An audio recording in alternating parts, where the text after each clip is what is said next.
Hi, welcome back. Today I'm going to share with you what I'm doing to get ready for Pastel Live. I'm making a notebook similar to the one I did last year. It was so beneficial to have it in order so I could find the notes and see the reference that I made along with the demonstration. So let me show you how I did it. The first thing I did was take my notebook from last year and go to the very back. And you'll notice the very back, I have reinforced the perforated pages with the clear duct tape so it wouldn't tear unless I wanted it to. Had to get an X-Acto knife and cut off the extra pages. Since this was a completed piece altogether, I didn't need the pages that were in the back. So I cut them out to paint with clear gesso. This was a $5 watercolor tablet that I bought at Five Below, and it worked last year for this purpose, so I thought I would get another one out. I think they still have them, but I bought several last year, so hopefully you can still find it. I also went through my other watercolor paper, and if it had a question mark on it, that meant I cut it from a tablet, and I didn't indicate what kind of paper it was. So because I didn't know what kind of watercolor paper it was, I wasn't sure how efficient it would paint or take some of the traditional watercolor techniques. And I know y'all are saying, watercolor, this is pastel. Well, yes, it is pastel, but I am covering watercolor paper with clear gesso. Clear gesso gives watercolor paper, or any kind of paper for that matter, but watercolor is made for a little more moisture than the sketching paper is. So I just took the clear gesso, shook it up, and I got a sponge applicator because it doesn't leave brush marks. It might leave some, directional marks, but it doesn't. Main thing, it doesn't leave bristles. And so I just want to make sure that I do a light coat all the way across, going both directions, and I pick it up and tilt it, and I look to make sure. See, there's a part down here that's not shiny at all, so I might have missed that. I'm not too particular about the directional strokes. I don't want any ridges left.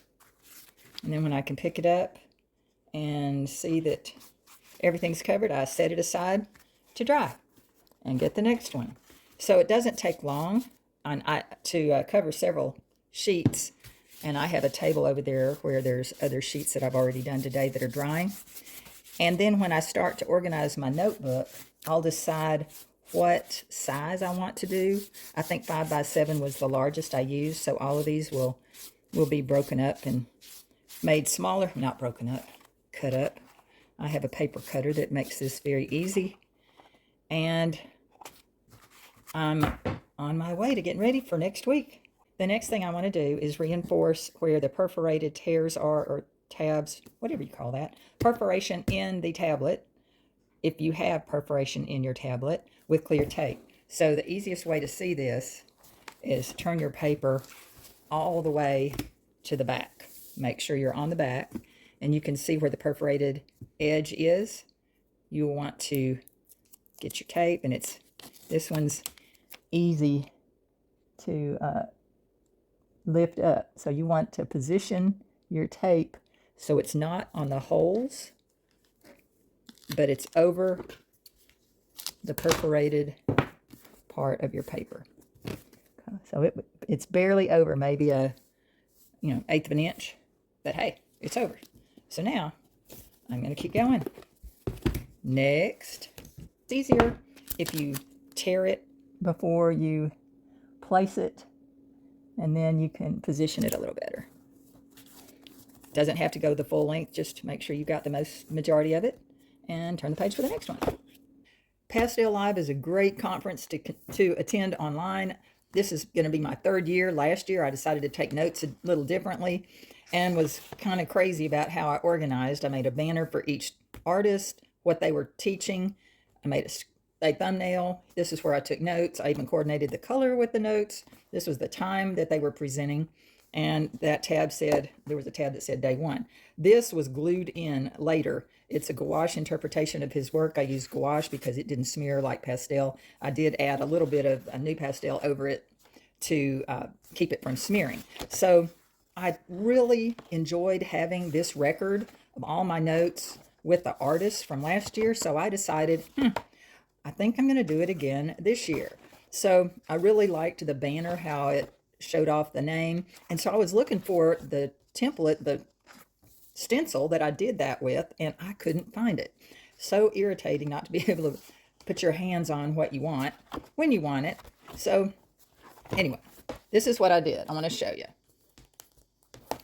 I traced it, and I was, you can transfer it with graphite, but I found a light table is so much easier. So wherever I wanted that banner, I would just lay this up underneath. I could easily see it enough to trace. So that gave me the pattern for what I'm going to experience this year. So I've already put the day and put little tabs here to indicate the day and time. I have the schedule. Sorry, can't see that. Schedule here on another sheet of paper, highlighting the demos of the day. And man, I'm looking forward to what I'm going to learn. If you ever attend a seminar or a conference and you want some really detailed notes, this is a great way to do it. It does take some time, and having stencils is helpful. I just put it up under the light and traced it with the pen. I often write the wording in pencil and then trace it in pen and then erase the pencil. I was getting a little cocky today and thought, oh, I'll just do all pen and not waste my time tracing it. Well, I messed up her name because I wasn't paying attention to Wagner being a last name. I just was going to do that, and I spread it out too much. So I cut out a template. I just traced this slightly larger, cut it out, and just glued it on to cover up my mistake. So anyway, now I'm ready to do the rest of the notebook. Oh, let me show you my favorite painting last year. Well, that's one of them. I really like that one. But my absolute favorite was Nancy King Mertz's Cityscape demo. There it is. Oop, there it is.